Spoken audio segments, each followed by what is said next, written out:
Hi friends, welcome back to my channel. ఇవాళ ఎంతో ఎమ్మీగా ఉండే మునక్కాయ దోసకాయ టమాటో కర్రీ కోసం నేను ముందుగా దోసకాయ మునక్కాయ ఆనియన్స్ అయితే కట్ చేసుకొని పక్కన పెట్టుకున్నాను అండి. ముందుగా కడాయిలో ఆయిల్ అయితే యాడ్ చేసుకొని కర్రీ లీవ్స్, అల్లం చిన్నులపాయ పేస్ట్ కూడా యాడ్ చేసుకున్నాయి.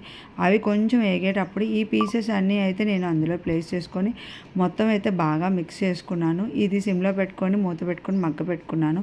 ఇవి మంచిగా మగ్గిన తర్వాత సన్నగా కట్ చేసుకున్న టమాటోస్ కూడా అందులో ప్లేస్ చేసుకోవడమే.